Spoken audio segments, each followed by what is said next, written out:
I'm actually, with this introductory slide, I'm actually going to take it down, and so you can see all of our faces for now. Actually, Jared, would you do that? Thank you. So welcome, everyone. I am Alison HIRSCH. I'm director of the USC graduate program in landscape architecture and urbanism, as well as the Landscape Justice Initiative, which is supporting this conversation series through generous funding by the Grant and Shea Kirkpatrick Landscape Architecture and Urbanism Leadership Fund. I curated this conversation series on ground with Urbanism Gabrelian, assistant professor of landscape architecture and urbanism and director of the Landscape Futures Lab. And I don't know, Urbanism, do you want to pop in and say anything? Just that I'm really happy. Thank you so much for being here, and I'm really looking forward to your talks.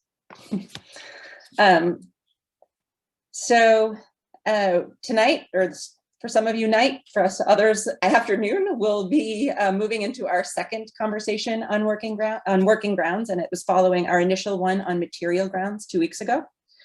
Before I go on, I want to thank the graduate student research team that's pivotal to the sort of operation of this conversation series on the content and correspondence. So thank you, Jared, Hannah, and Leslie. So with that, I want to begin to acknowledge the grounds from which some of us are speaking today. Both the Rusiak and I are located on the ancestral grounds of the Gabrielino Tongva people, who historically inhabited the San Gabriel Valley area around present-day Pasadena and Altadena. We also acknowledge the grounds on which our institution, the University of Southern California, sits, which is the indigenous land of the Tongva people, along with the Chumash, Batavian, Serrano, Pajia, Juaneño, and Museño people, who are associated with lands that USC also occupies around Southern California. We pay our respects to the traditional caretakers of the land, their ancestors, elders, and relations past, present, and forthcoming. It's critical to not only acknowledge the violence that brings us here today, but to actively address the particular harms that settler colonialism and institutions who benefit from colonialism, including USC, perpetuate on indigenous lands and peoples. So we recognize this land acknowledgement is limited and requires us to engage in an ongoing process of learning and accountability through action. With that, I'm going to share my screen. I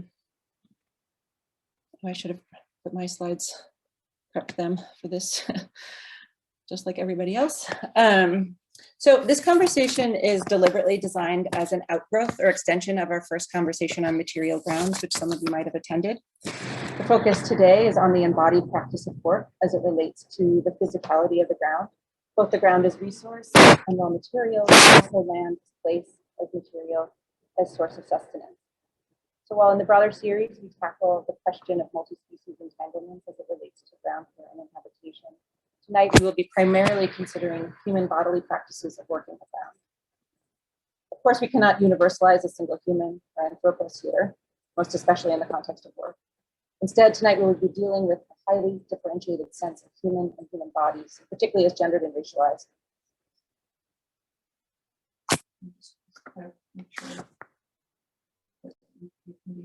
Can you hear me? Much better now. Oh, I think I was leaning on the speaker. How interesting. Okay, so I actually repeat what I said because I think it's important.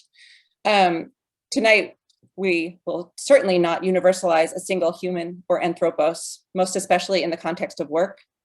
Instead, we'll be dealing with a highly differentiated sense of human and human bodies, particularly as gendered and racialized.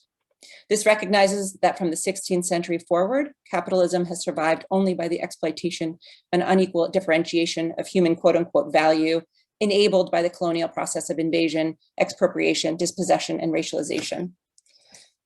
For context, as one of the curators, my work also spans landscape design and landscape history and is entirely bound in the questions of the performative, specifically the embodied practice of social, political, and cultural expression as it relates to landscape and ground, with work one primary element of that persistent inquiry, where work is both an instrument of oppression and a mode of resistance, particularly through the performance of collective action.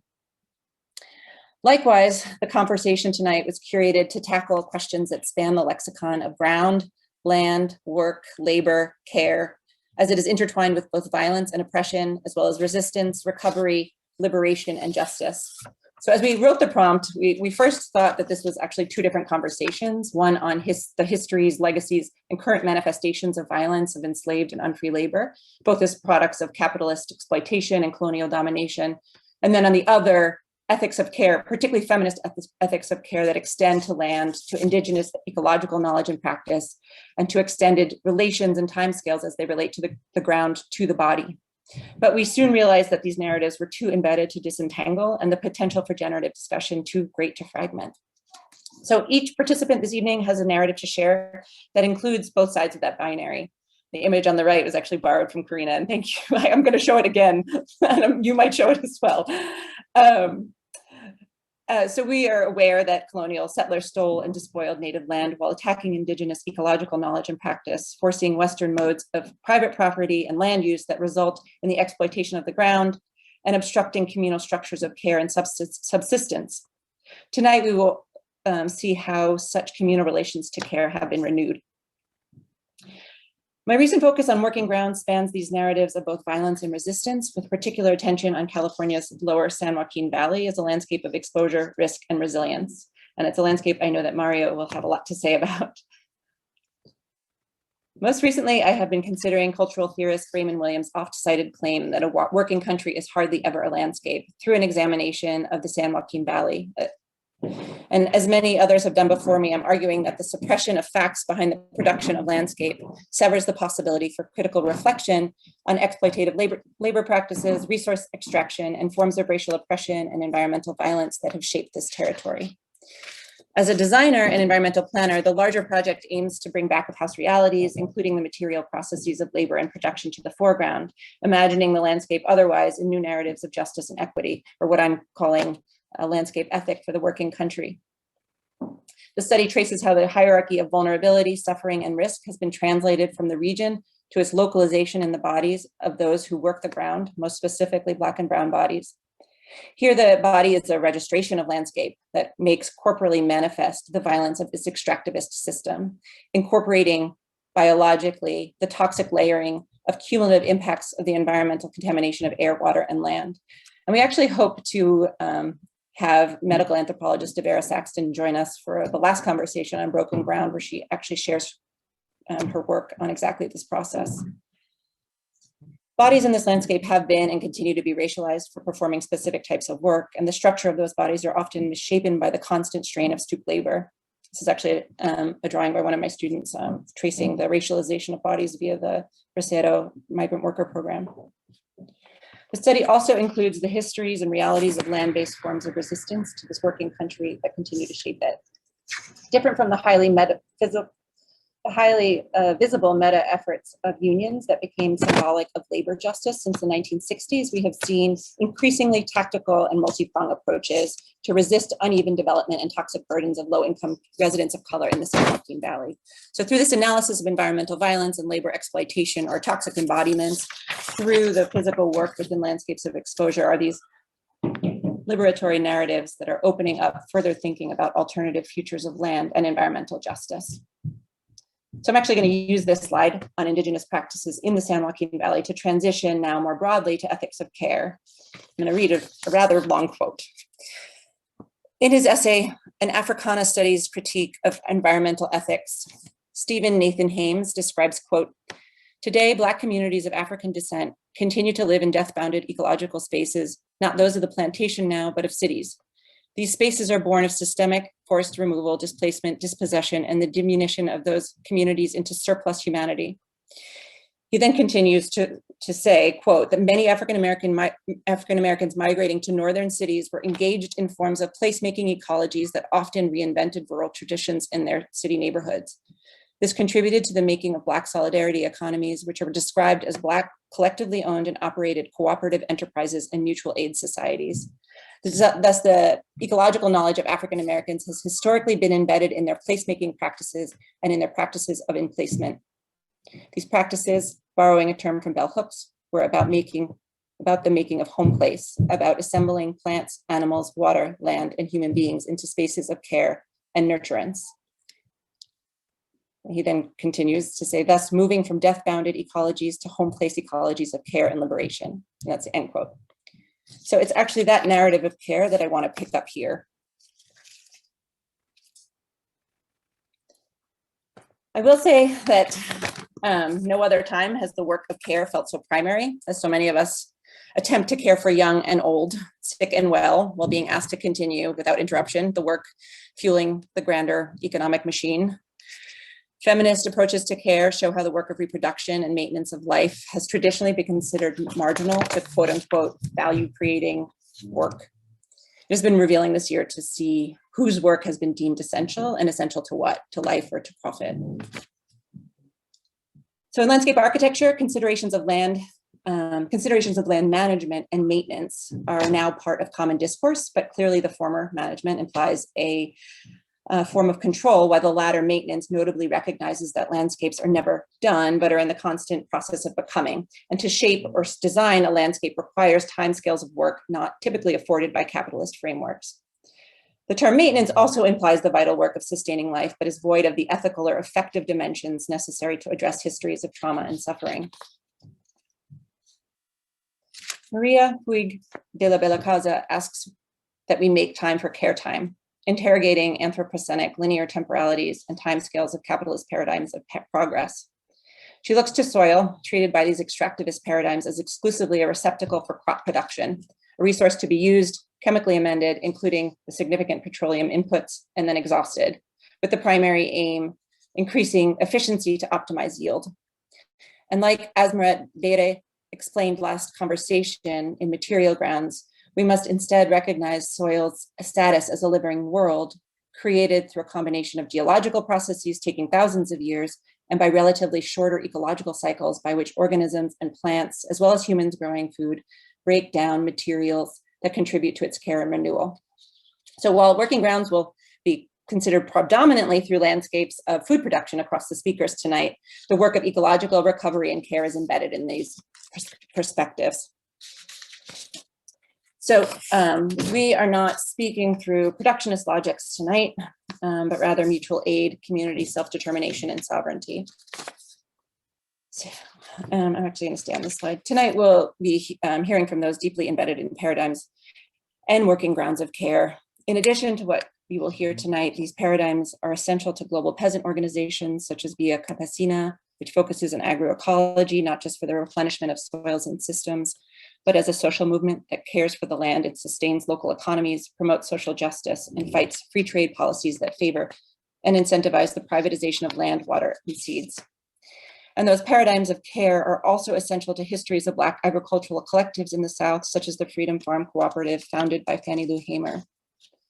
And they are essential to indigenous ecological knowledge and practice that has been passed down despite violent dispossession and ecological eradication in new movements of land recovery and rematriation. Again, citing the Sogorea Land Trust for this image. So undeniably, women are leading these struggles, both enacting paradigms of care that are essential to planetary survival and mobilizing globally around its urgency. They are also the worst impacted by extractivist land paradigms, while women are also the ones who produce most of the food we eat and the seeds we rely on for ecological health around the world. I actually believe some of the speakers will be addressing this notion this evening. So with that, I'm actually going to stop share, and so you can see who I'm introducing directly. We have 4 unbelievable speakers tonight, and I feel very honored to be in their virtual midst. We have CORRINA GOULD, and I'm actually going to introduce them in the order that they'll be speaking. She is chair and spokesperson of the Confederate Villages of Lisjan. She is the co-founder and co-director of Sogorea Land Trust, which is a women-led organization within the urban setting of her ancestral territory of the Bay Area, aimed at returning indigenous land to indigenous people through the practices of rematriation, cultural revitalization, and land restoration.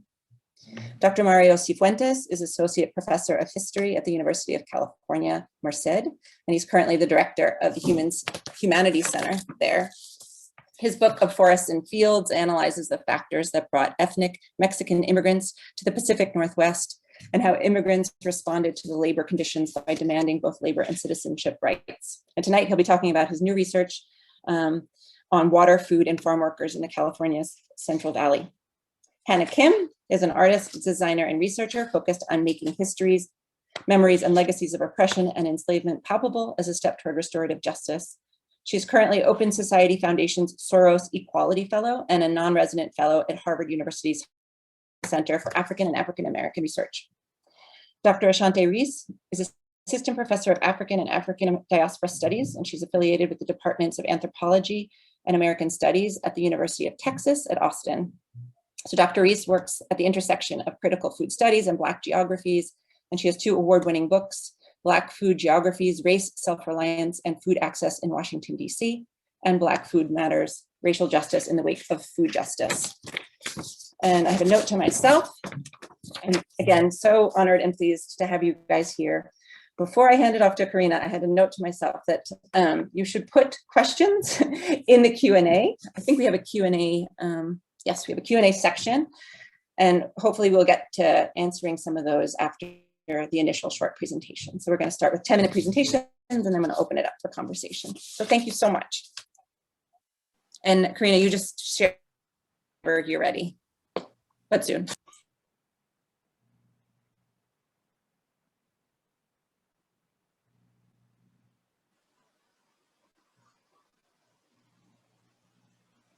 Horshatuhi Ka'atla Shanka Ka'atra'at CORRINA. I'm so happy to be here. I am coming from my home territory, the home territory of Hutchins, one of the traditional territories of my ancestors, the Shawn Nation. My ancestors were actually enslaved in Mission Dolores and Mission San Jose here in the Bay Area. And we talk about the landscapes changing in our worlds, and really the landscape changed in California, beginning with not the missions, but my own people and California Native people. We lived in reciprocity with the lands and the landscapes. We became part of the land. And I think that where we have gone astray as human beings is most recently is that we've become away from the land. And so living in reciprocity with the land in the Bay Area, our ancestors always had an abundance when we lived here. In 200 short years. And you can imagine in 1776, when people on the east coast of what we now call the United States were signing the Declaration of Independence, we were just beginning to be colonized by the Spaniards on the west coast. And that colonization happened in 3 consecutive waves through the Spanish missions, the Mexican Rancho period, and then finally the laws of outright extermination in California of Native people when America got here. And so I want to talk about the work that we go, and I'm going to get past this piece here and start with the work that we're doing currently.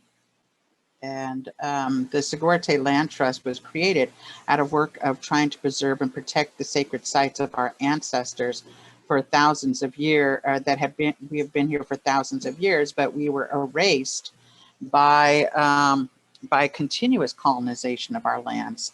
So the colonizations never stopped on indigenous lands. Wherever you are in what's now called the United States, you're on stolen native land. And it's important to realize that we're just coming to the realization, and people are coming to the table, beginning to talk about that. Well, it's really only been in my lifetime that we've been able to talk about being here through those colonizations of that happened on our lands. People, my aunts, my elders, were really afraid to even speak of being Indian because there were bounties on our heads. When the Spaniards came, they changed the landscape of our lands with the animals they brought in, with orchards, with a farming that was not happening on our territories before. And so I like to start off with Rowan White's piece here that says, "My body is a cartography of stories, of ancestors asking not to be forgotten. We are not a conquered people." And I remember this all the time, that our bodies are also a part of the land that we come from. As women in indigenous tribes, we bury our babies' placentas, our babies' umbilical cords in the lands that they're from. All across the world, this happens. Our women and non-gender conforming folks, our non-binary people, responsibilities was bringing life into this world and also helping to escort life out of this world. Our prayers for water and for basket making materials and for other places that are sacred to us are important as Indigenous women. And so we have gotten, because of colonization, away from that. And so we begin to talk about that as how Sogorea Land Trust really came to be. It came to be because there, at one time, prior to contact, there were 425 shell mounds or burial sites of my ancestors that ring the Bay Area. And because of what I can call a paper genocide of our people, this history was erased. And so people in the Bay Area had no idea who we were or that these shell mounds even existed. It was because of that work for 20 years of doing education in the Bay Area that the land trust was created, and our first land was given back, and we decided to call it Sogorea. Sogorea is the name of the area in the CORRINA Strait that we took over 10 years ago this April. For 109 days, we created a village site and stood our ground to protect 2 shell mounds along the CORRINA Strait where fresh water met salt water, where my ancestors had lived for millennium, where it was the last stronghold for holding down land before we were taken into the missions from that area. We talk about rematriation, and when we begin to start talking about rematriation, we use this definition. And the definition isn't really complete for us, but this is a definition that we began with. A definition used by Steve Newcomb, is the executive director of the Indigenous Law Institute, used in 1998. And it says, I mean to restore a living culture to its rightful place on Mother Earth, or to restore people to a spiritual way of life in sacred relationship with their ancestral lands without external interference. As a concept, rematriation acknowledges that our ancestors lived in spiritual relationship with our lands for thousands of years, and that we have a sacred duty to maintain that relationship for the benefit of future generations.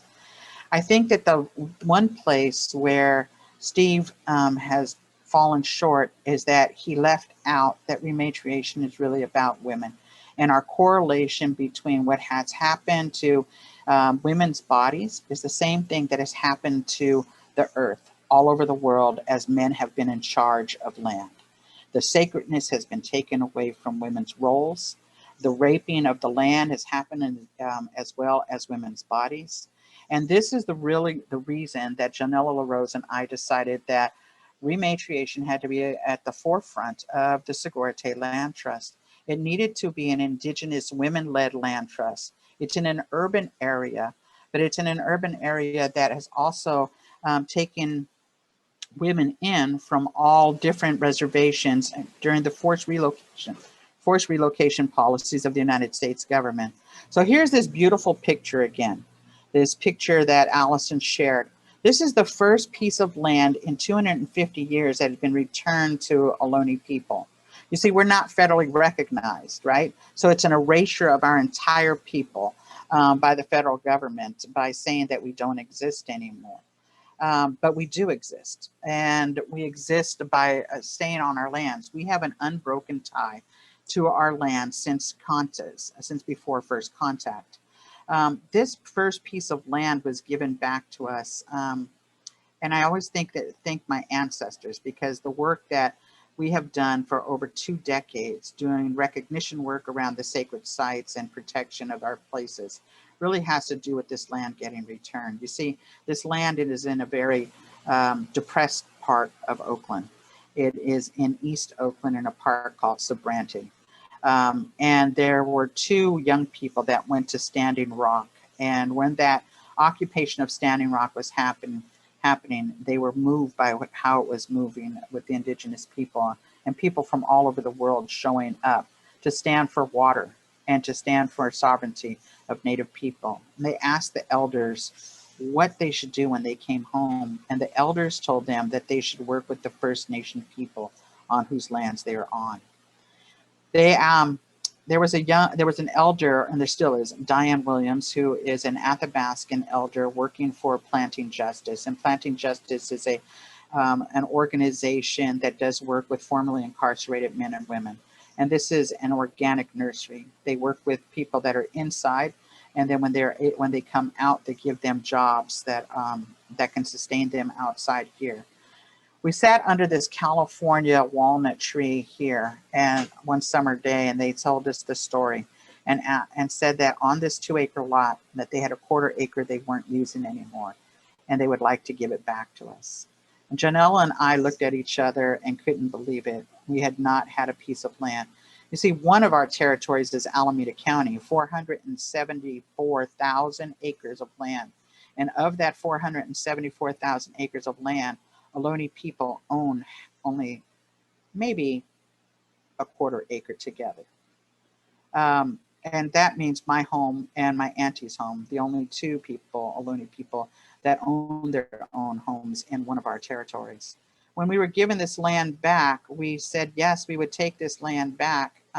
We see this land is very interesting. This waterway along the side of it is the LaShawn Creek, who our people are named after. And where you see this freeway in the background is actually on fill. That's where the bay would have actually come up to meet there. And so quite literally where this land is was probably a village site or close to a village site of my ancestors. And it's only a 1/2 mile walk from my home. So these ancestors, I believe, are always giving us these ideas of miracles.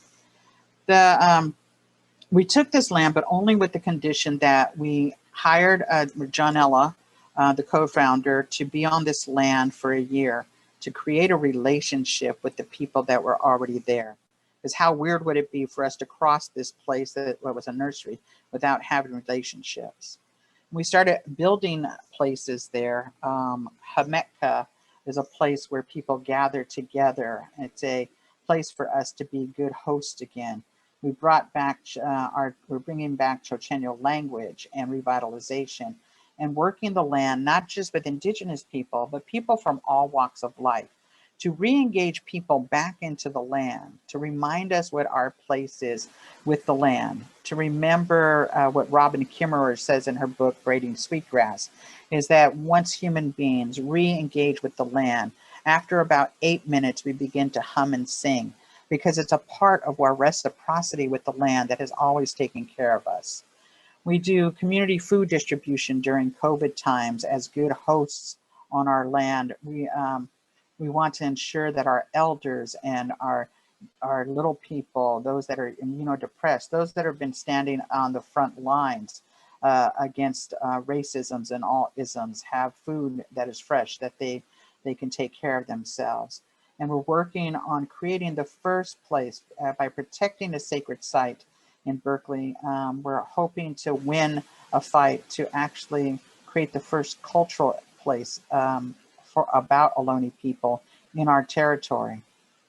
The LaShawn people, Confederated Villages of LaShawn, are still here in our territory with many generations spanning throughout. And we are proud to be here. And I do not want to take up too much more time because we only have 10 minutes each. So I'm going to stop sharing there and happy to answer questions later. Thank you so much, Corrina.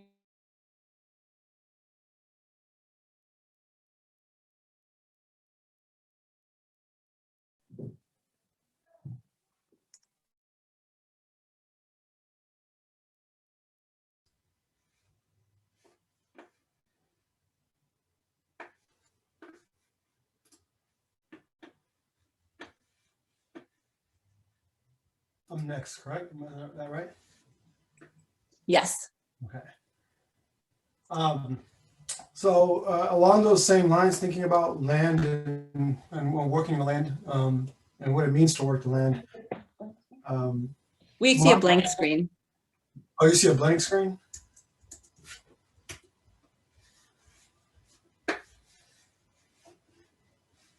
Huh.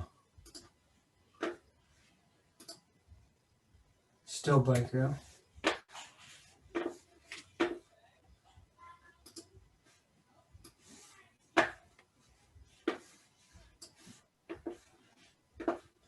Now we see it, but I know it's not full screen, but we do see the. Okay, maybe I'll just let it go like that then. Yeah, let's just do that. So I came to the Central Valley in 2010 as an assistant professor at UC Merced. And as I would drive down the 99, these are some of the signs that I would see regularly that confused me, to say the least. The pro-immigrant and proud, Joe Lopez and other boxers from Fresno area had this championship fights at the Slave Mart Center here in Fresno. And, the whole kind of idea that water and farm workers, being the son of farm workers from the Pacific Northwest, I was a little confused sort of about what this meant, right? Not being from California, not originally from California. And so this idea that the well-being of farm workers was tied into whether or not farmers got water or not was something that really intrigued me, and something that I started to kind of follow up on and look at and sort of do a deep dive into sort of water and water politics in California. When I began my first book project, I thought of myself sort of as a labor historian, and the more I delved into sort of farm work in the Pacific Northwest, the more I realized I needed to become an environmental historian and thinking about the forests and the national forest in particular as a crop. And in California, I find myself becoming even more of an environmental historian, trying to study water and water politics and the movement of water and water below ground. And I think that becomes really important when we look at this area that I'm focusing on, which is the Westlands Water District. So the Westlands Water District is about 400 to 600,000 acres of farmland on the west side of the 99 and on the east side of the 5. And in our sort of strange American penchant for comparing things to the size of Rhode Island, it's about the size of Rhode Island.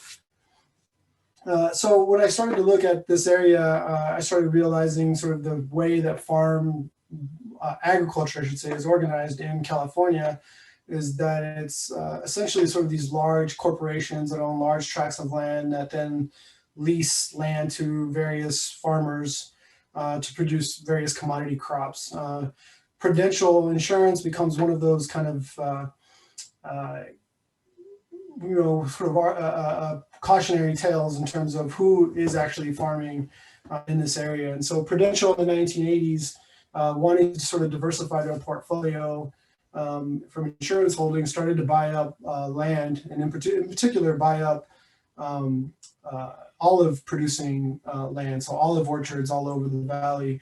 And so what they ended up doing is essentially setting a basement price for olives because of their large holdings and their ability to take losses for generations, right? And so they essentially signed a 7 or 8 year deal with distributors of olives at rock bottom prices that forces other olive competitors or other olive farms, in particular smaller family-run operations, to essentially go bankrupt, which then they go and buy up all that land.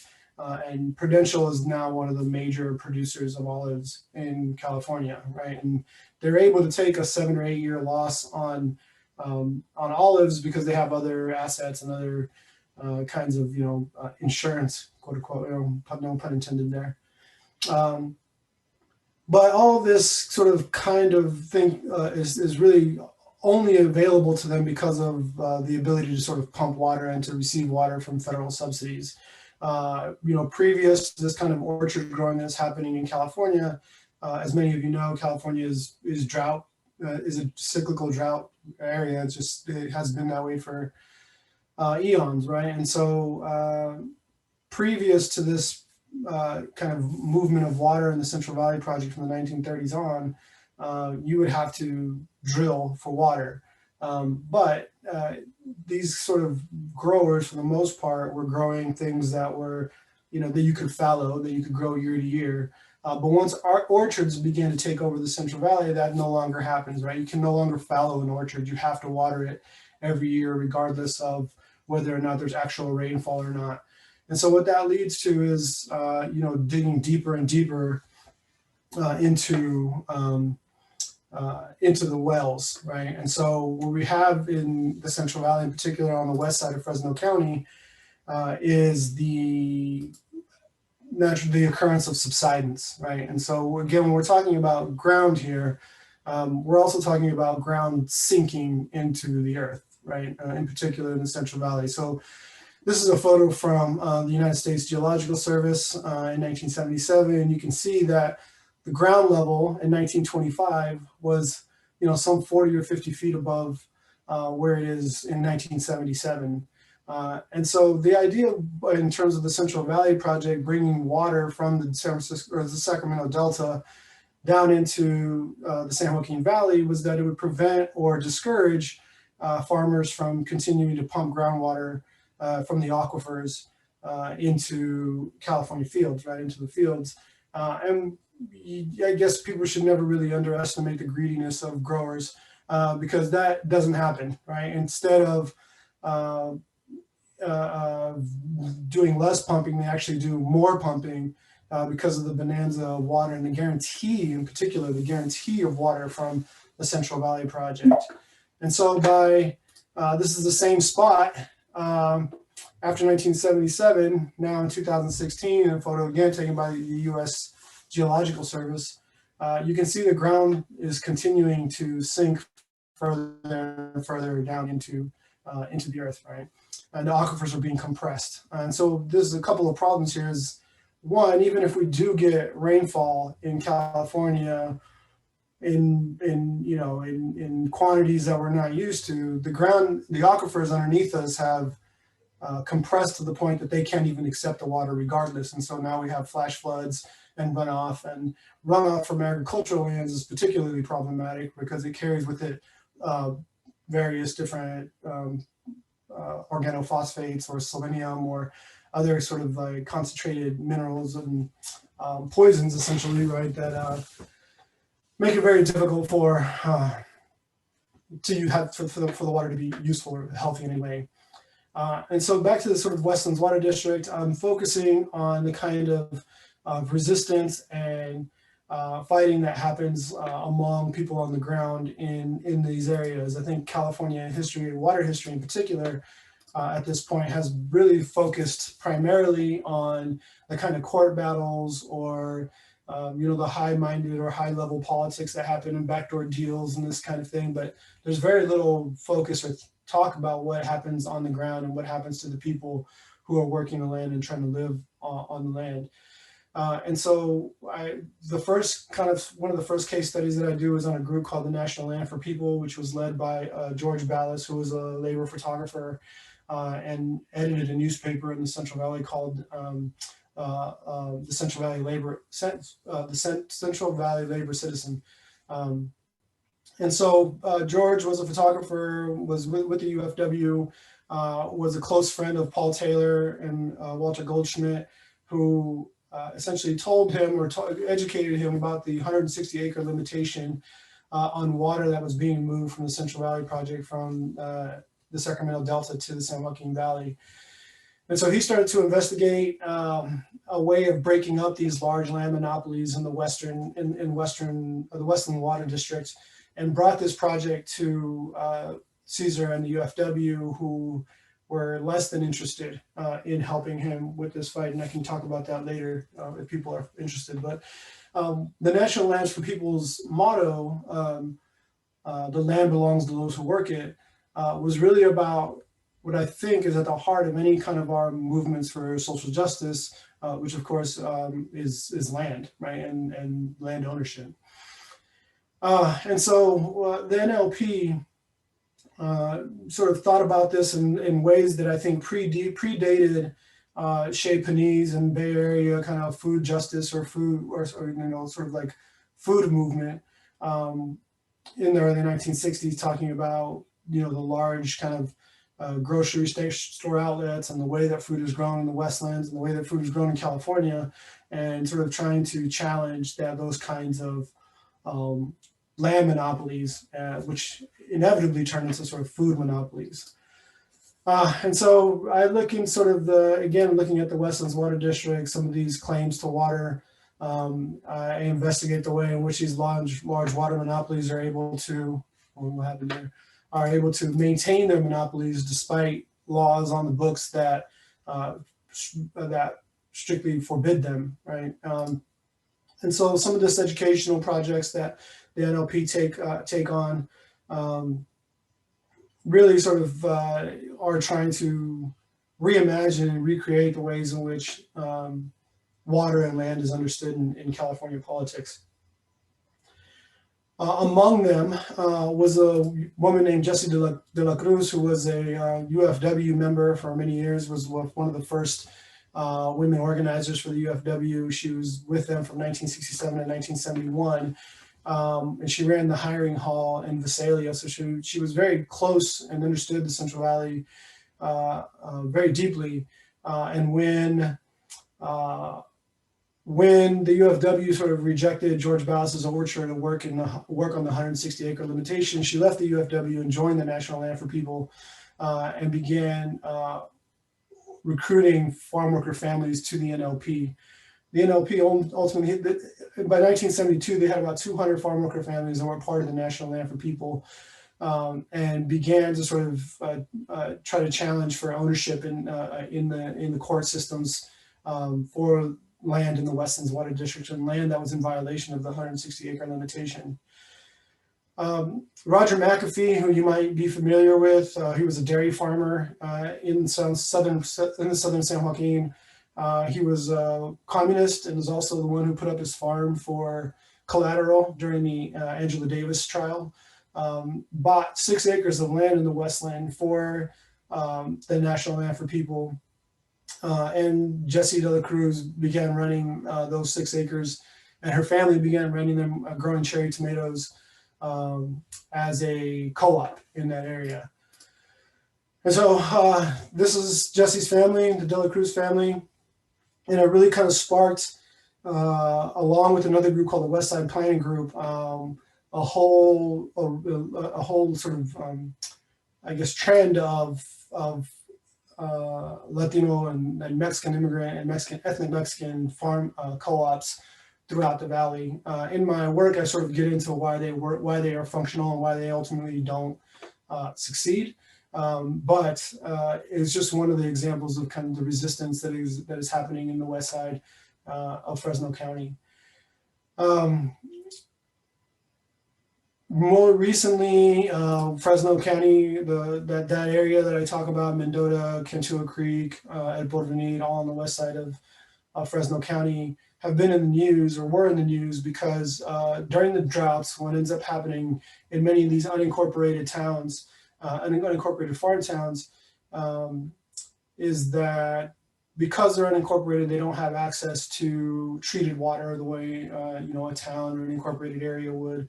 And so during a drought, the people responsible for delivering water to these communities are the counties, and county essentially sort of settles for whatever cheap water they can get or cheaper water that they can get. And the water they end up getting most of the time is agricultural wastewater. And so then that water gets sent to communities, in unincorporated communities, that is unsafe. It's not potable. The kind of videos that you see of people lighting their faucets on fire, during these times. And this happens consistently, but it really is heightened during times of drought, right? I mean, they're usually not getting very good, clean water, but it's especially not happening during drought time, because people who own what are called sort of water wheeling contracts are able to sell their rights to water to larger growers, to more lucrative buyers than the county. And so the county is, again, sort of forced to provide water from the cheaper or dirtier sources of water that's available to them. And so the residents of Cantua Creek, which is how I ended up becoming aware of them, various different community organizers called me and told me about what was going on, and I went out there and started talking to people. And so what they were doing is they enacted a utility strike and refused to pay their utility bills. Like I said, they're typically not getting clean water, but their bills are typically sort of $30 to $60 a month. And then during the drought, their water bills go up to $250, $300, even higher a month on essentially unusable water, and worse than unusable, dangerous water. So they refused to pay their utility bills. They went on a utility strike. The state intervened, and the state began providing pallets of bottled water to the communities with the eventual promise that they would build a water treatment facility in the Westlands, and that construction has begun. But I'm sort of hypercritical of that kind of solution, obviously, because now at the state's expense, right, the Westlands farmers get a water treatment facility and not have to have any responsibility for the poisoning of the water to begin with, or receiving essentially subsidized water from the state. The Westlands Water District, for instance, has a contract with the state for anywhere between 400,000 to 1.5 million acre feet of water per year. And an acre foot of water is about technically it's the amount of water that it takes to flood a field 1 acre 1 foot deep. One acre of water, 1 acre of land 1 foot deep, which is about, again, sort of 300,000 gallons or so of water.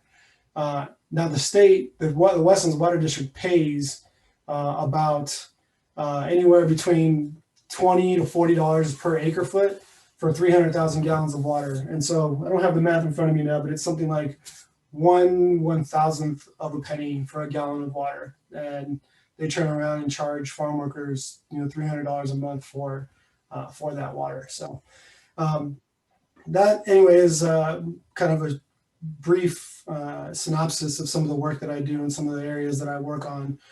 So roughly, sort of speaking, post World War II to modern day West Side Fresno County, looking at the ways in which farm workers in particular have really battled the kind of water regime, I call it, right, in terms of the Westlands. I'm really interested in sort of, having a conversation with CORRINA and others in particular, because the Westlands Water District is also, a big defender and advocate of building dams, right? And in particular, dams that affect the Winnemucca and the salmon runs up in Northern California. And so I think there's a lot of space for sort of talking about the way in which this water regime in particular affects communities of color and indigenous communities across the state. Thank you. Thank you, Mario. I was just looking at the time. Hannah, we're just gonna go pleasantries. Should I go ahead and begin? Yes, go for it. Perfect. I will share my screen.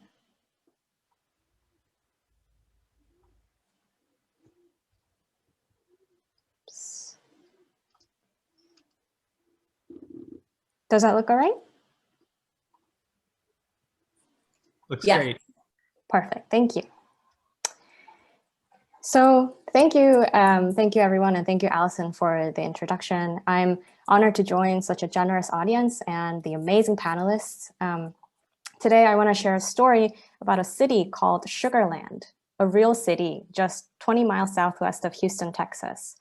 And unlike the sweet name, however, Sugar Land has a bitter history. My presentation will explore how this bitter history was literally unearthed from the ground, how it could hide in plain sight for so long, and how, as an artist, I've used art and design to tell this history. I hope that all of these things will connect back to our theme, working grounds, specifically concerning violent relationship between labor and land, enslavement, and unfree labor practices. So before I begin, I would like to warn the audience that my presentation contains images that may be disturbing. So my name is Hannah Kim, and I'm an artist, designer, social justice advocate. I'm also a Soros Equality Fellow with Mr. Reginald Moore, who championed nearly 3 decades of activism on the issue of convict leasing. We work together to make the history and legacy of convict leasing more accessible to the public. In February 2018, construction crews discovered human remains while building the $59 million facility for the Fort Bend Independent School District in Sugar Land, Texas. This land is prime real estate, located just 3 miles west of Sugar Land Town Square and surrounded by upscale neighborhoods. Oops.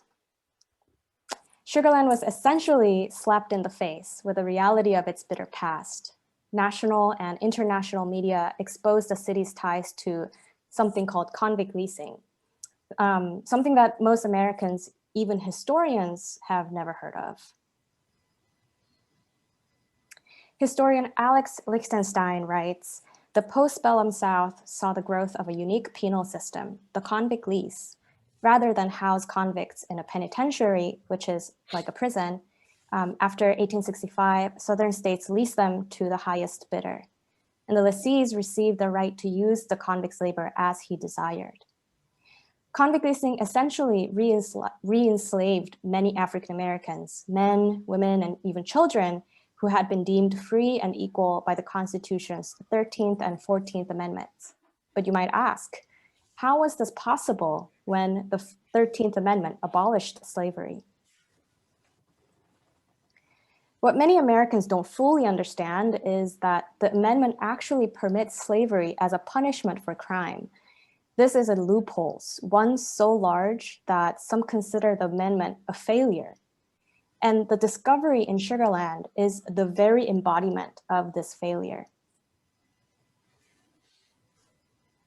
By the summer of 2018, the remains of 94 men and 1 woman, ranging in age from 14 to 70, were excavated from the site. Archaeologists revealed that the remains belonged to African Americans who worked on sugar plantations as convict laborers between 1878 and 1911. This was when the area was known as the hellhole of the Brazos, and these remains are the Sugar Land 95. Archaeologists found bones misshapen from backbreaking labor, signs of malnutrition, heat strokes, gunshot wounds, even chains. There was no sign of care or respect in the way that these remains were buried. In the following months, the school district and the community argued over who has the right to own, rebury, and memorialize the remains.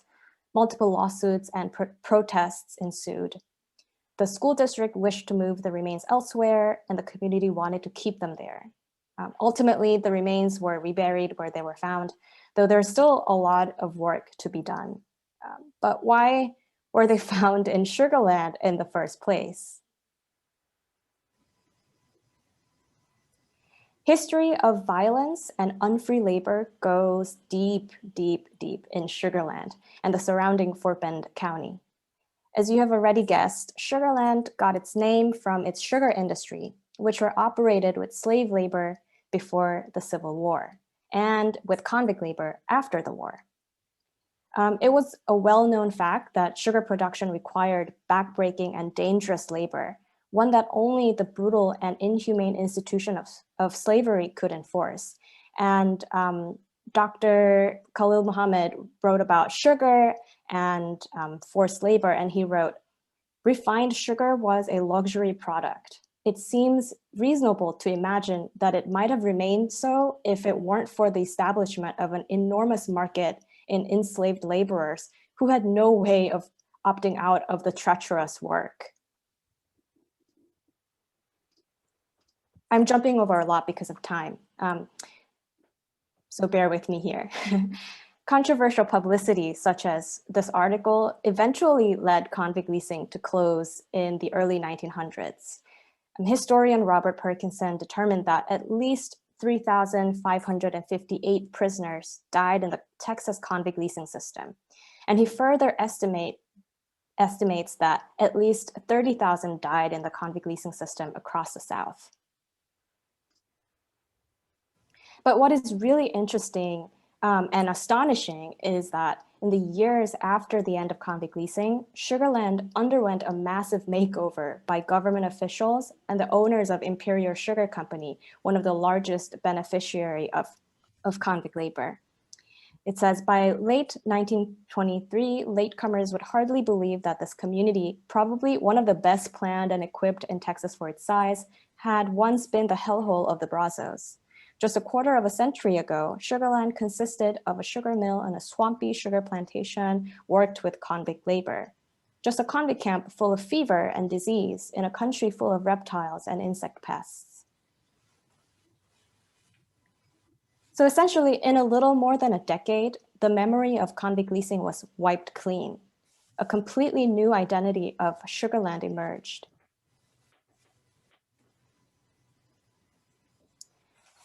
People have argued that Sugarland had little to do with convict leasing and that African Americans' contribution to the city was insignificant. This is, of course, totally false. As the city quickly and quietly moved on from its past, the African American community got pushed out of the city. And over the years, Sugarland became a wealthy white suburb, which attracted highly educated immigrants working in Houston's booming energy industry. Convict leasing was erased from history books and, perhaps more importantly, from public memory.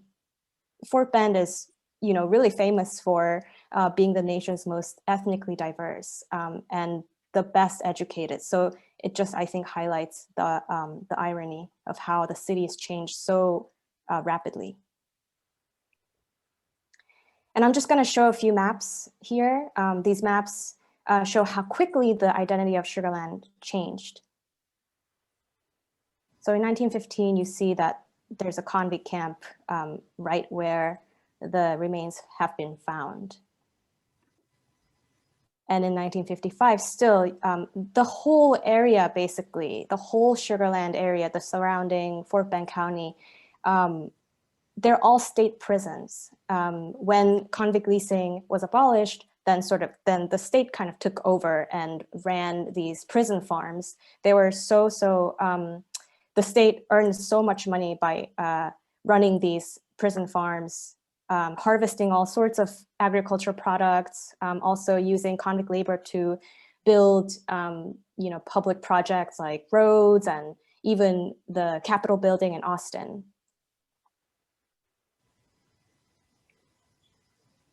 Even in 1970, you see that this is still a state prison farm. 1995, though, you see all these residential projects popping up. And 2013, the whole area basically transforms as this really wealthy neighborhoods. And Sugarland is known for having the most number of neighborhoods with cul-de-sacs. Super luxurious neighborhoods. I've been there, and it's quite uncanny, actually. So this is 2019, and this is where the remains were found.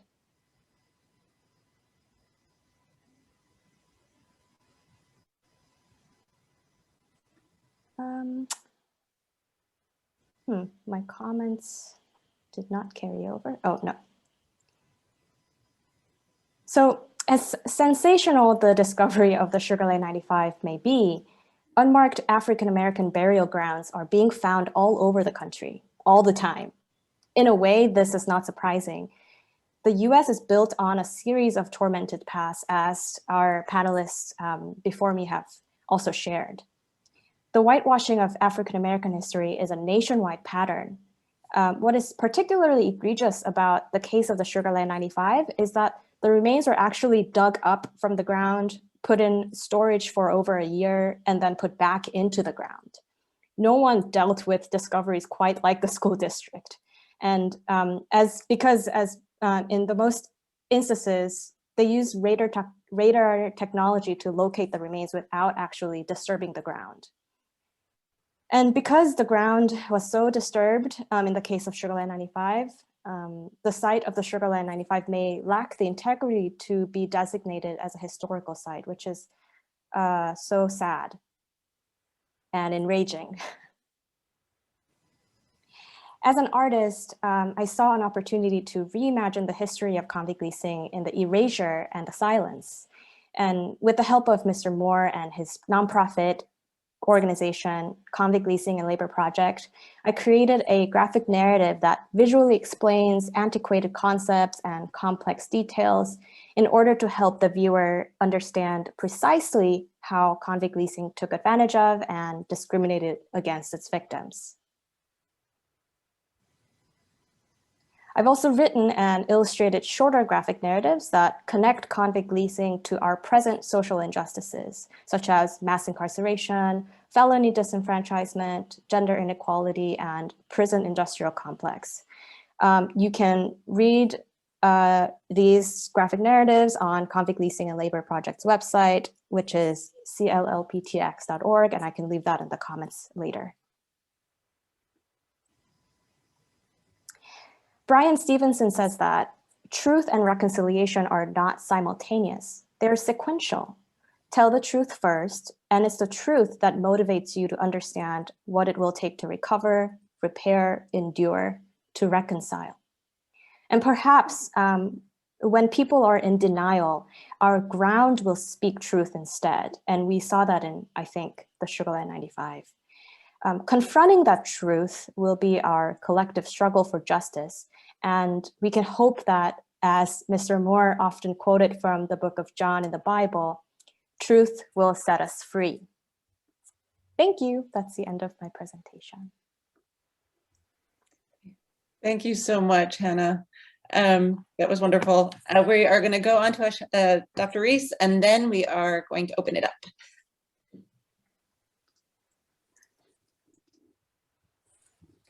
Good evening, everyone. Thank you for being here. Thanks, Allison, for the invitation to join tonight. And I'm super excited to be in conversation with everyone here. And thank you, Hannah. For those who don't know, Hannah and I are working on similar work, and maybe at some point we'll be able to actually collaborate, as we've talked about before. So just as a little bit of an introduction, there are 2 slides that play music. So if you need to adjust your volume, please do so. So to start my comments for tonight, what I do and what I normally do for any other thing, I went to go look at definitions. I looked at the definitions of working, and I looked at the definitions for ground, and I thought about the various ways that we could combine these different definitions to think through Black people's relationship to space and place.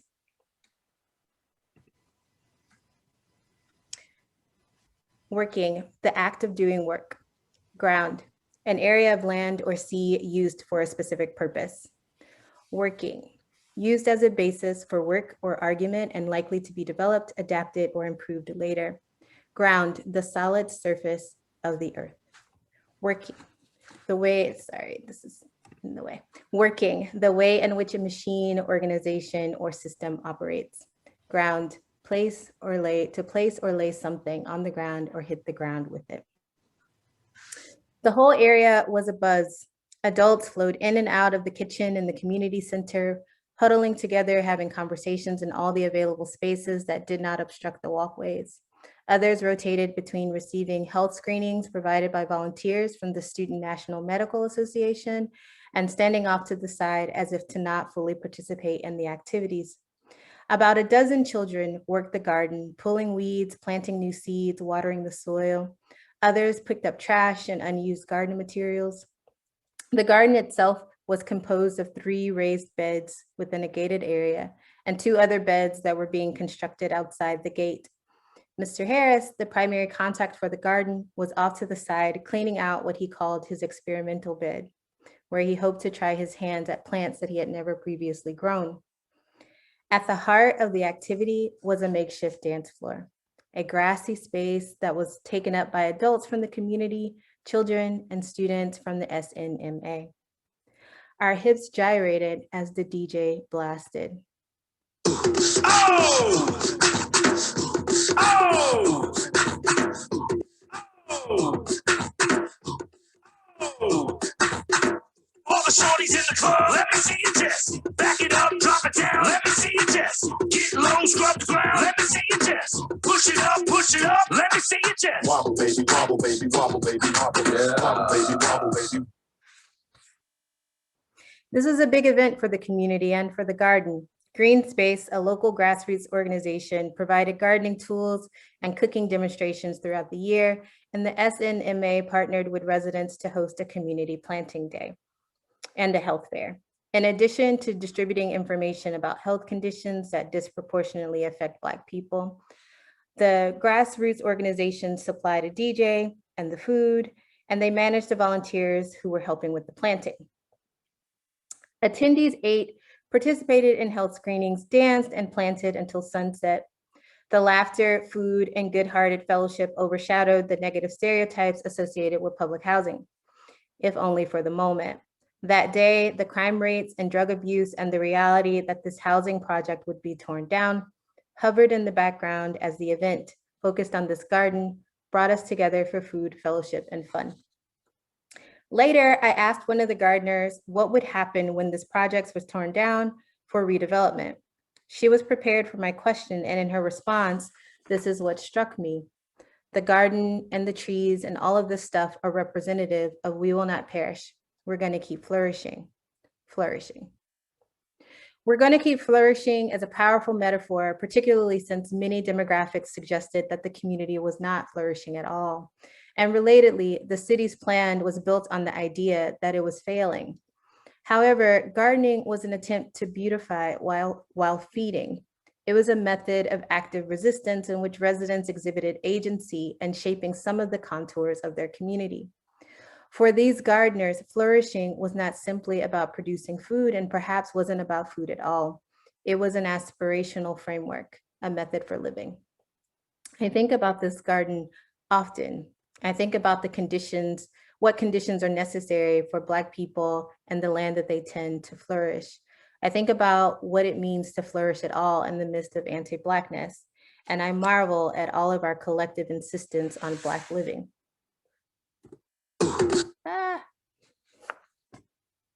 Working, functioning or able to function. Ground, factors forming a basis for action or the justification for a belief. Working, the action of doing work. Ground, to give something abstract a firm theoretical or practical basis. It is something to be sitting outside reading and having what was probably my last Rita's Italian water ice for a long while and being distracted by sound. I go outside. I read in public precisely because of the sounds. I like hearing the laughter of kids, the banters of others in conversation, the swoosh of people on bikes weaving in and out of crowds, and the roar of car engines. Those are sounds I've come to associate with the everyday public life in a way that I appreciate. They are the sounds that remind me of my own right to take up space. But today, on this day, I am distracted by the sounds of helicopters, 2 Baltimore City police choppers hovering around downtown and the inner harbor. They don't stay in one place. They lull, they circle, they're waiting. Right about now, protesters are marching to City Hall for a 4:30 p.m. rally calling for the defunding of the Baltimore Police Department. The protests here have been mostly peaceful, a fact that disturbs me and how much it has been touted. Many are proud of this peacefulness. In a city where Freddie Gray was murdered, I wonder who thinks peace proves Black humanity or absolves the city of its previous sins. But today there are helicopters and they circle, they hover, they lull, and they are the sound of imminent danger, though I'm not confident that all or most accurately identify the source of said dangers. I want to be reading about love and belonging and loneliness in public as a form of radical praxis, but the helicopters deter me from my reading. I want to be reading and not allowing them to steal my joy or my right to this public space, but the sound of them circling, coming closer and retreating does in fact still the moment. I wonder about this, about how the sound of policing interrupts and usurps public space. These circles remind me of sermons about hedges of protection, but who and what are being kept out and who or what are being contained? At City Hall, the building is barricaded. The hedge protects property and the police who stand like sentinels between it and its protesters. Streets are blocked off, maybe to protect protesters from cars, but every time I see a barrier, I cannot help but to think enclosure.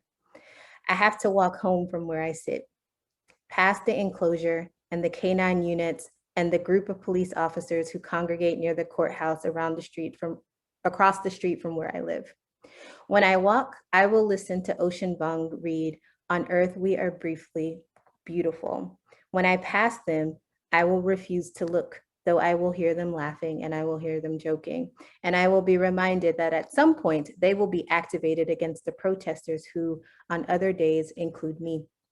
The sounds of the choppers remind me, and they will remind me all night long as they circle into the wee hours of the morning. So I walk home. I walk past the barricades, past the police, and the protesters who are heading toward the rally.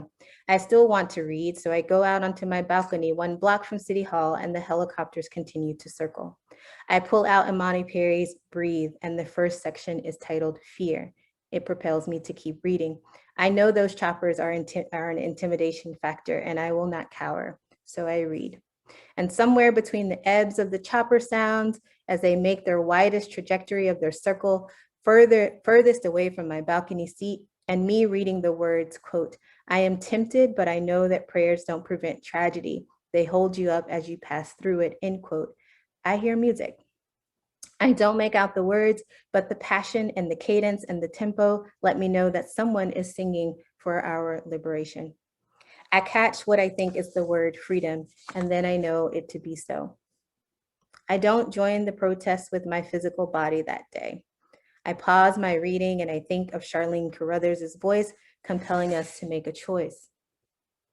What side are you on, my people? What side are you on? We on the freedom side. What side are you on, my people? What side are you on? We on the freedom side. Ella Baker taught us how to fight. Say what? So we gon' fight all day and night until we get it right.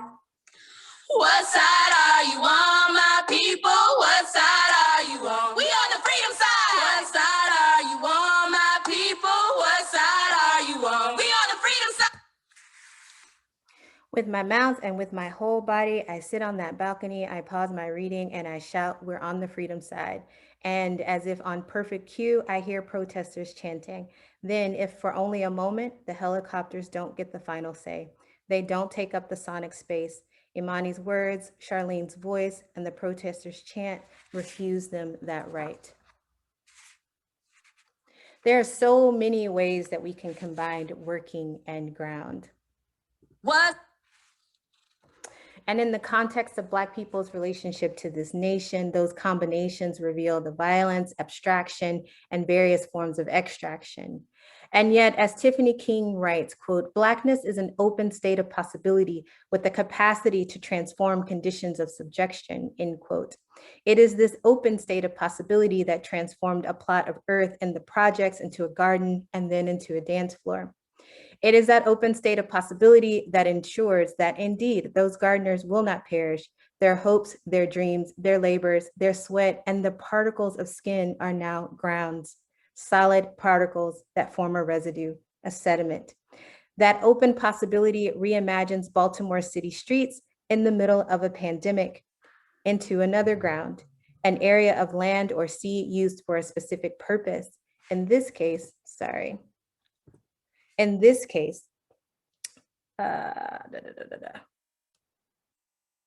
lost my place, my bad.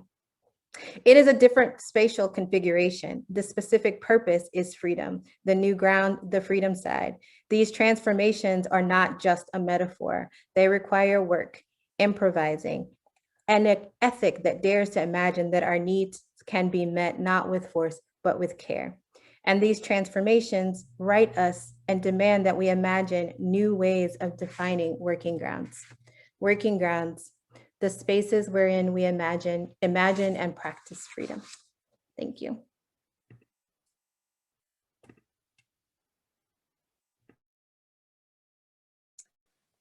Thank you, Ashanté. I don't mean to have my hand up.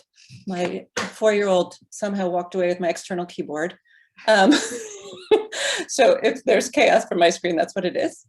I just wanted to say thank you. And to all of you, Ashanté, thank you for dwelling on the words and, making me sort of see breaking them apart and making them see them anew. But thank you for sharing across the four of you, really, in terms of the range of perspectives you brought on working grounds and on grounds of work. Let's see, my view, I'd like to see everybody. I'm not in gallery view, but good. What I thought I would do, if it's 5:20, but I have a number of questions that I wanted to sort of put out as prompts, but I also know you're probably eager to talk to each other too, so I don't want to be this sort of a control factor here. But the issues of memory, bodies, and time, specifically as it relates to work and the ground, I think came up a fair amount. And I thought maybe I would sort of launch an initial question or two, and then open it up. And I feel free to sort of take it wherever you want. But I think because I get the first question, I feel sort of privileged in that sense that I can ask something that I want to know about. So CORRINA started by talking about the sort of fundamental relations between indigenous bodies and land. And I had talked about biological incorporations of toxicity from working the ground. HANNA showed the sort of misshapen bones. So I wondered if we could sort of dwell a little bit longer on the sort of embodiments of the ground and how the body is sort of a form of sort of inscription of both the ground and the work of the ground. And so I didn't know if that sort of opened it up for us to sort of explore the sort of corporal manifestations of work.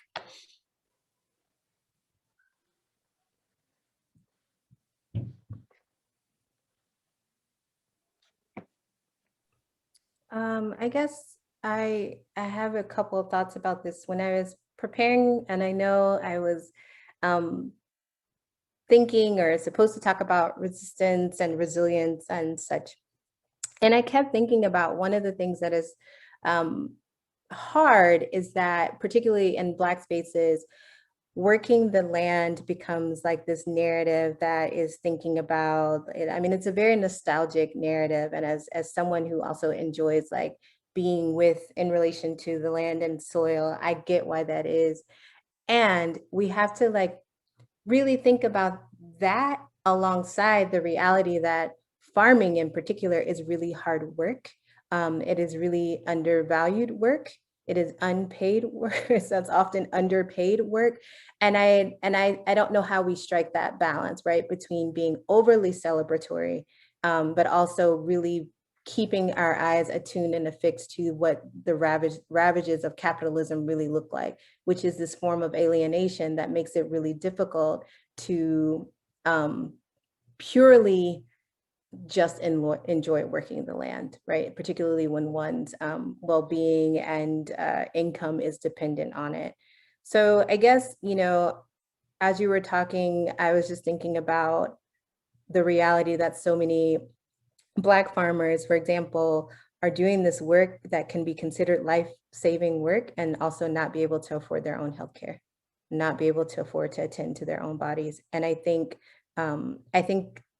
it's important to kind of think about that duality that's created as a byproduct of racial capitalism. I mean, just to respond to that, it's, I've been doing some work in the San Joaquin Valley. It's sort of the flip side of that is there are very highly underpaid, highly vulnerable communities working the land that can't afford to buy food, and they're the ones producing it. So, I mean, food insecurity in the San Joaquin Valley is a really strong also manifestation of capitalist systems.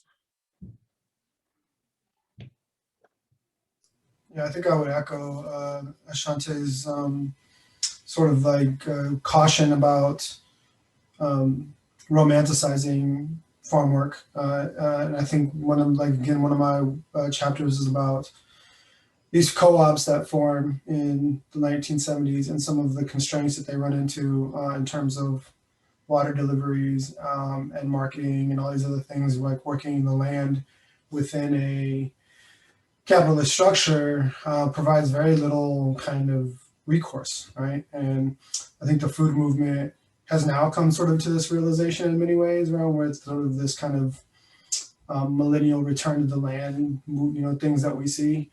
You know, I just keep wanting to like shout like, hey, we've tried this before, it doesn't actually work, right? We have to think about other ways to do this. We're trying to exist within this, especially ag. I mean, ag sort of is in many ways kind of a hyper-capitalist system, and in the most sort of in the sort of least receptive kind of capitalist structure, right? Like the land does not respond to capitalist exploitation at all in any way. And so we have to really sort of think about how moving forward, what are the solutions that we can reach for that are not market driven, right? That are not consumer driven. And I think that's where we continue to run into problems, even with groups that were so optimistic, like National Land for People and Jessie and her family. Like they're extremely optimistic about what their farm co-ops might provide, and they just didn't. That made me think about, Corrina, I really appreciated two things that you said. One, you used the phrase living in reciprocity with the land, and I wrote it down because I just like that phrasing, and I was trying to think about what reciprocity means, not in terms of just the bidirectionality, but what it requires us to unlearn in order to also think about the kind of give and take of our relationship to the land. And then you mentioned Robin Kimmerer's work, and related to this conversation, in one of the chapters of her book, she says that whether something is given as a commodity or a gift changes the meaning of the object. And I was thinking about your work, Corrina, and this kind of pandemic mutual aid of giving food away transforms transforms the food into something else. The meaning of it changes. And so this is not to say that I have solutions, but I do wonder what it means to like not think in binaries, but wrestle something that is meant for a consumer market away from the commodity exchange and transform it into more of a gift or solidarity economy kind of exchange. Thanks, ASHANTÉ. You know, I think that one of the wonderful things that happened, because the COVID food release giveaway kind of happened by accident. They were working on a farm that's a community farm in Albany called the Giltrack Farm, and it's on UC Berkeley land. And we have a verbal agreement to take care of some of that land. Some of that land is used for ceremonial purposes. Some is used to grow. We used to grow our medicinal plants, and some we have a couple of rows. But when everything closed down about almost a year ago, about a month after, we put everybody, you know, all of our staff, you know, on stay in place. And a few of us decided to go out to the farm, but they allowed us to go into the farm and cautiously go and harvest the food that was already growing. And we decided to give it to the elders and to our staff and to other families that needed it. And after the restaurants were closed down, there was this abundance of food all over the place, right? Everybody. And so we were getting this excess food. So we were giving away 100 boxes of food a week, and it was a necessity. And then the restaurants opened up and that food source went away. And we found ourselves relying on people giving us money or getting grants to supplement that, now buying this food again, right? And so this economy changed. It was a gift giving. It's still a gift giving. It's still a necessity. But when capitalism got brought back into the equation, it changed how much we could give, to how many people we could give on the scale that we could give it away, right? And then we began to create relationships with other urban farms, and found out there was a farm in San Francisco that was giving away 25,000 pounds of food a year that they were growing and that they weren't selling, but they were giving to food banks and to community clinics. And so how is it that we figure out a way for us to do that gift economy? How do we change our minds so that it is our responsibility to take care of people that are on our lands? And so really, it's an indigenous epistemology, an idea of our responsibility as a host on our land is to make sure that we have, could take care of the guests on our lands. And so it comes back to this work of reciprocity. we cannot be good hosts if we do not have good guests. And I often break it down to this very simple way of talking about when you're talking to 3rd and 4th graders and you ask them what are you going to do? How do you behave yourself when you go to your grandma's house or your best friend's house? 4th graders know you don't touch things that aren't yours. You say thank you and please. You ask permission. You don't break things. And as adults, we teach our children and our nieces and nephews and our grandchildren these things. But when we come to be adults, we forget that we are guests in someone else's home. And so if we can go back to the very simple teachings that we all teach our children, how do we become good guests again and live in reciprocity with the land and the waters? And then in the Bay Area, everything that's built here is only 200 years old. It's very young in terms of this country. And so if we can imagine that 200 years ago in the Bay Area, there was not a concept of hunger or homelessness here. And those two concepts came with capitalism and white supremacy and the idea of private land ownership. It came with these ideas of our food having to come from somewhere else rather than being sustainable and working with the land. And so I guess when I talk about those reciprocity, we're talking about going back in order for us to go forward, so that we can all survive this climate disaster that we've created in a very short time.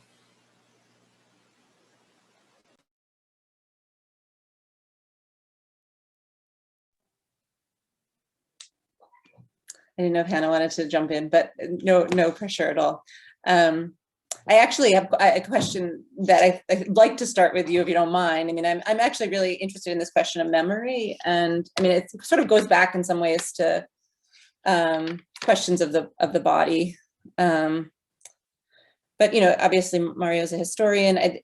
Issues of memory, history, truth came up across the 4 perspectives. And I mean, I'm curious of sort of the significance of how memory is passed or sort of inscribed across your work and the various voices you elevate, whether it's through bodies or through the land or through language or through public history. And really, if to you, I mean, I honestly, I'm sort of curious about whether history and memory are the same in your work, Hannah, but also more expansively for everyone. And so I don't know if you want to jump in there. Yeah.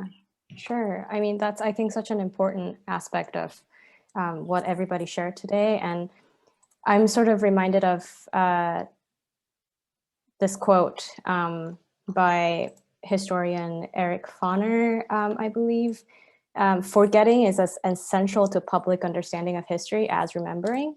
So I think when we talk about remembering, I think it's also, we are actually talking about forgetting at the same time. And what we choose to forget, what we choose to remember through history, history chapters, or monuments in our public space, all those things. I think on the other side, we were talking about what are we choosing to forget, and sometimes the act of forgetting together can empower a community. But if it's sort of this one-sided community that ignores all these other sort of multiple other histories happening at the same time, then I think it not only is untrue, but it also becomes the opposite of history, which is heritage. Like, you're just choosing to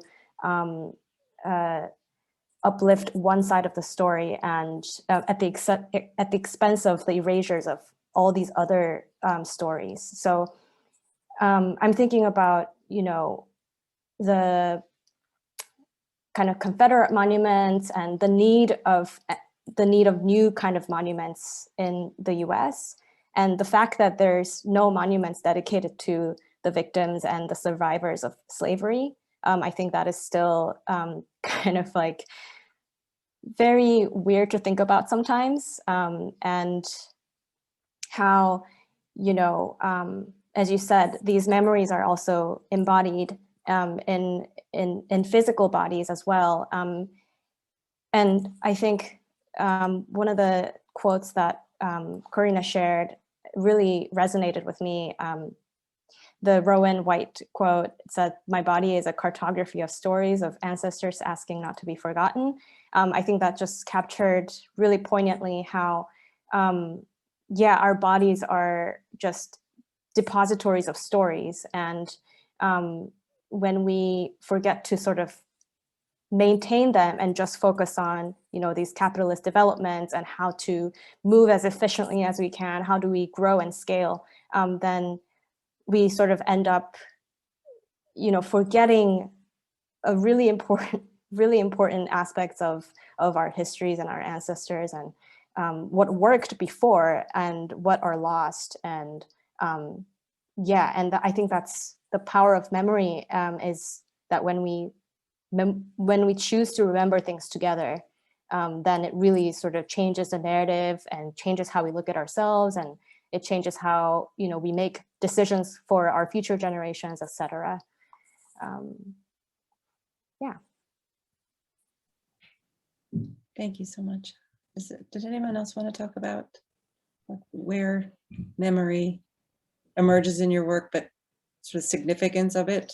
I mean, it might also be worth sort of contextualizing it with the sort of urgency of looking forward into that sort of open state of possibility that you talked about, ASHANTÉ.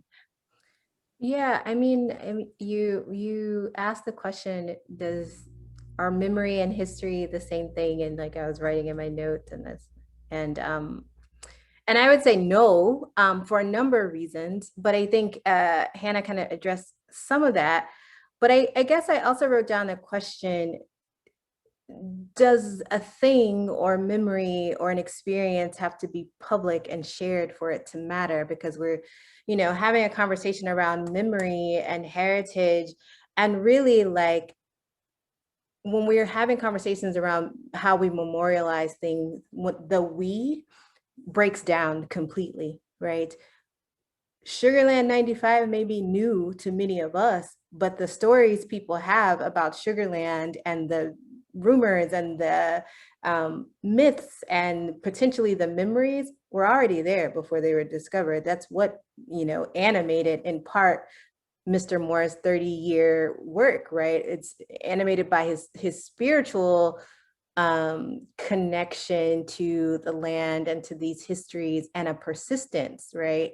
And that was not based on some public shared knowledge. So I guess I'm just suggesting that we might kind of problematize a bit what the function of memory is. And I think when we're thinking about memory as necessarily connected to public history, that elides a whole set of ways that memory functions on various levels for various communities. So I think that's something that I think about a lot, which is how people use memory and nostalgia to make sense of the present, not just to kind of like go back to a past, but as a lens, as a set of critiques, as a set of demands, as I mean, going back to CORRINA's presentation, or as a wayfinder, right? Like you talked about looking back to move forward, and that automatically made me think about like the African proverb of Sankofa, like there is no moving forward without looking back. You go back and get the past as a way to move forward in the future. And so, yeah, I think memory in the last few years has been conflated with memorializing, and I think they maybe don't always serve the same functions. And my work doesn't deal specifically with memory, but I wanted to sort of highlight some of the work that's being done by activists and academics the same. In the Central Valley, Nikiko Masumoto and others have begun the Yonsei Memory Project, in particular in relation to internment, and sort of like highlighting the space, the actual spaces that some of these places occupied. And so they've gone around and done different sort of poetry recitals, or you know, plays, or various other kinds of remembering in these spaces in the Central Valley. And I think, and then my Monica Martinez's book on the Texas Rangers in Texas, I think, is also one of those kinds of interventions that need to be made, right? Because it's not just that it's just not that we're forgotten. It's that what's in their place is also works to like consistently reinforce this white supremacy, right? And so, in Monica's opening chapter, she talks about sort of walking into a Dairy Queen and seeing pictures of Texas Rangers, right, in South Texas. And so it's sort of like even these sort of benign spaces are working to reinforce white supremacy in so many ways. And so I think these kind of both academic and kind of public history projects are really important to sort of redefining or re-understanding these spaces that we live in.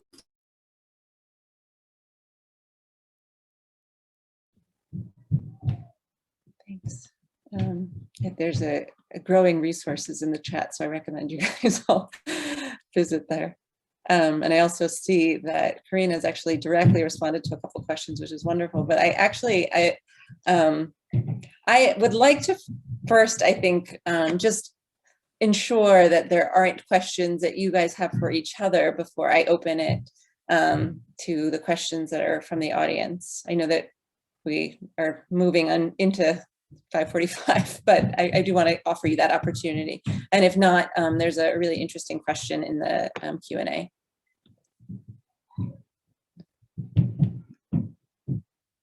Okay, I don't see any microphones coming off, so that's fine, unless you're pondering.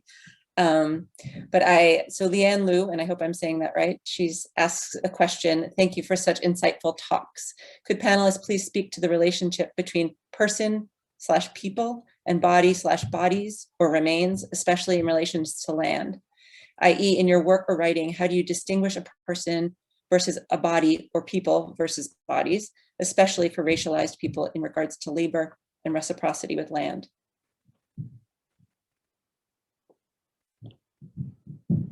And if you're visual like me, you can read it in the Q&A yourselves.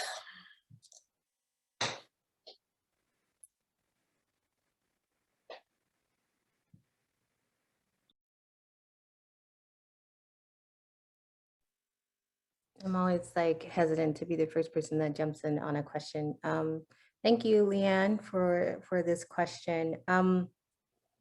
So, you know, I think there's a whole line of critique, rightful critique about, there was a trend, or there is a trend to write about Black bodies, right, or brown bodies, and what people really mean.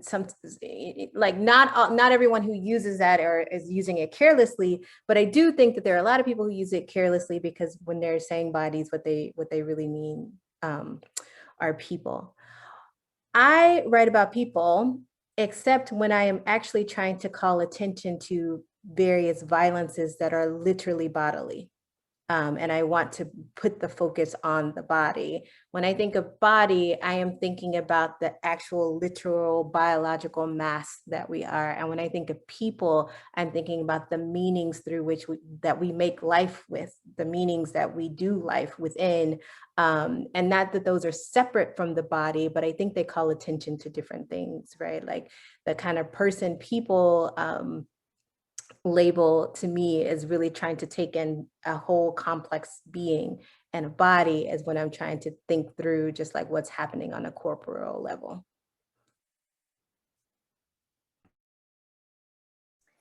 I don't have a complete thought around this, but I'm reminded of an interaction I had with the superintendent of Fort Bend Independent School District when I went and interviewed him. And we were chatting about how, you know, the need for DNA research so that the descendants of the Sugarland 95 could be found potentially. And, you know, he was in a way implicitly sort of mentioning how that might not be necessary, because he was saying that so many of the Sugarland 95 were young men, and they may not have like left may not have left lineage, or they may not have children, they may, you know. And I think in that moment, I was deeply disturbed by his sort of disregard of the people that were the Sugarland 95, and his view that they were,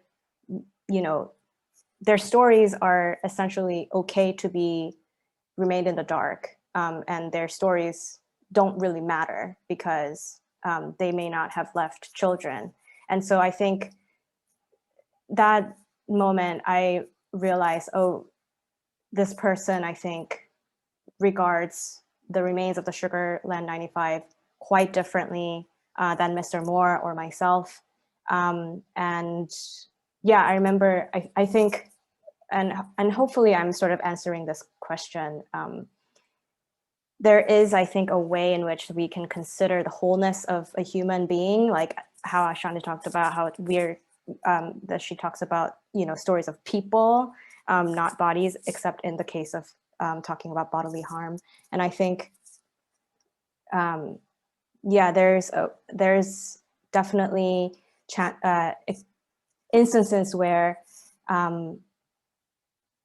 talking about the marginalized communities in a way that it perpetuates the harm that was already done to the people.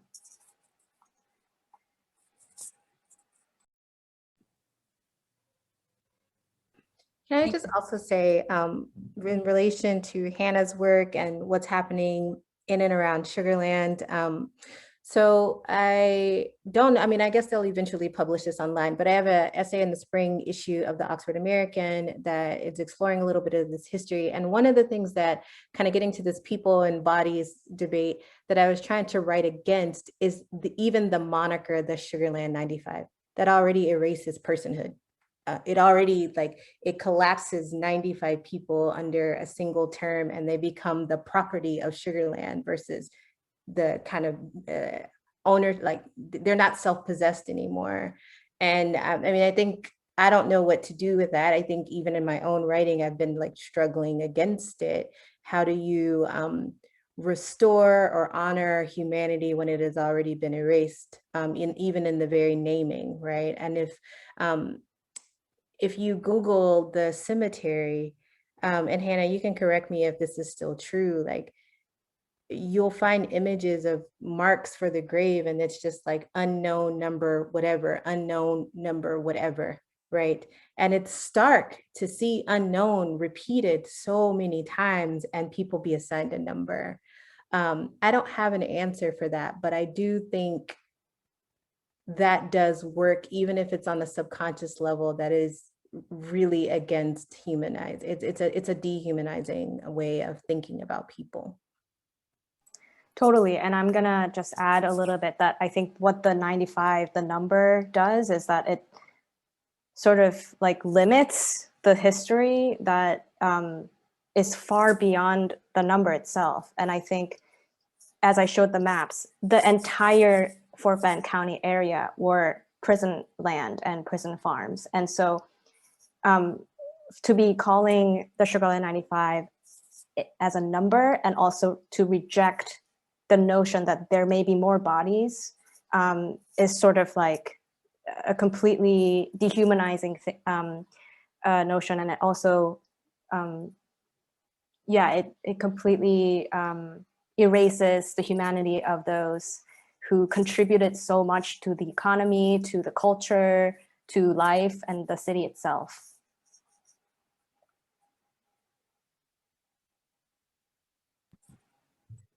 This is such a great conversation. I'm so happy to be involved in it.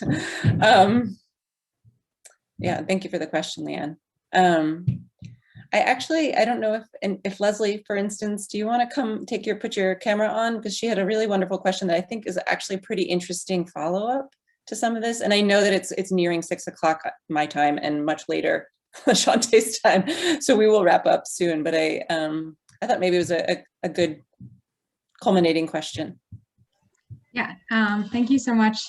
This has been an amazing presentation. And my question is, Hannah, you said at the end of your presentation, when people are in denial, the ground will speak the truth instead. And I found this to be a super powerful statement, and I'm curious how the other panelists respond to this. And can the ground be treated as a palimpsest? Basically, how you're talking about with the white, wealthier neighborhood built on top of the Sugarland 95.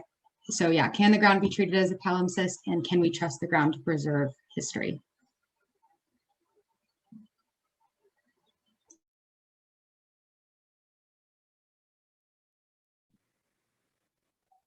Corinna, I didn't know if, I mean, I'm sort of curious about your perspectives on this. I really liked the end of that question. Can we trust the ground to preserve history? And I mean, I know that you were talking about the very sort of localization of your immediate ground as, you know, the ground that your ancestors inhabited. And I'm curious where, if you actually think that the ground is a holder of those ancestors in some ways. Yeah, well, you know, I think that you know, wherever we are, yes, the ground is a holder of a lot of different things. The memories of people that have been there, of things that have been here before us, and that there is, for us, our belief system is that the prayers and the are in the ground. I always think of the Bay Area as this magical place.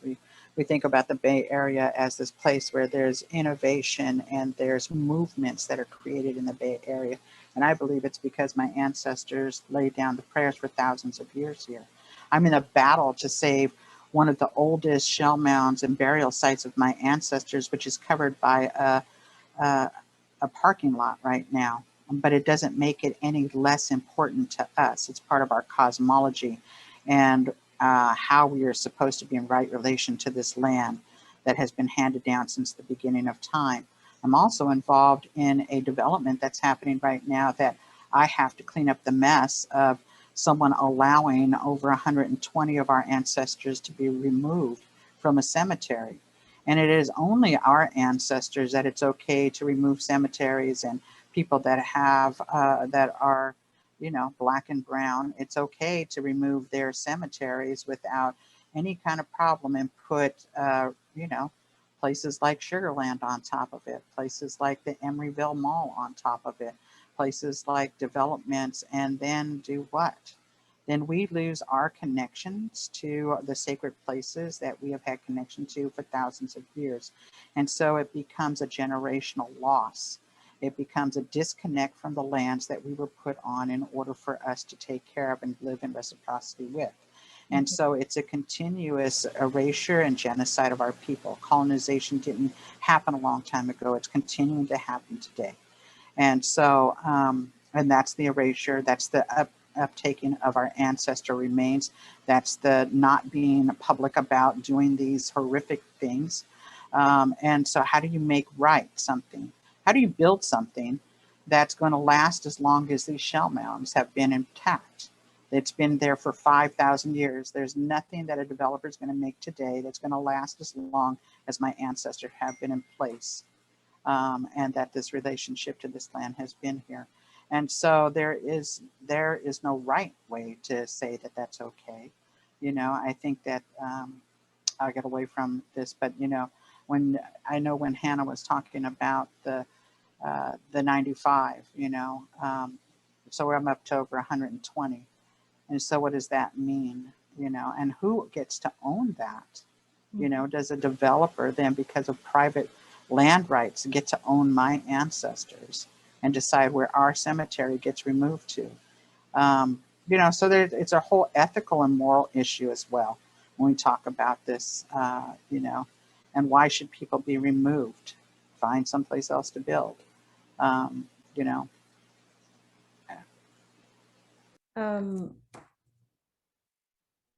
I have a lot of thoughts on this, and I'm trying to distill them into maybe 3. In her new book, Dear Science, Catherine McKittrick has this refrain in one of her essays: they don't get to know everything. And I've been sitting with that one phrase, because I think we should think about who's the they, and what does it mean to not know everything. And I think about that in relation to the land, because if we think about that, if we assume that the land speaks and it reveals, to take that from metaphor to a literal kind of thinking about the land as living, as breathing, as a full participant in the lives that we co-create, then we can't think of land as just a receptacle for which is holding something for us to discover later. And instead, I think we have to think differently about time. And I think I wrote down this question in relation to the question, which is, do we actually trust the land to reveal what we need to know in the time, in its own time that it wants to reveal it? And if we don't, then this just becomes another form of extraction, that we go looking for things that can tell us something about ourselves. We go looking for things that can become public history. And I don't know about that, right? Like, I don't know that that is necessarily the route that we want to go. And when we do go looking for things, what sets of ethics and what ethic of care do we move from? And because when we're touching soil, you know, like we're getting our hands in the dirt, but someone cried there, someone bled there. Someone could have possibly died there. Someone lived a life there. Someone's dreams are in that. So, like, it's not just that we are moving some dirt around to find a thing. The dirt is already the thing.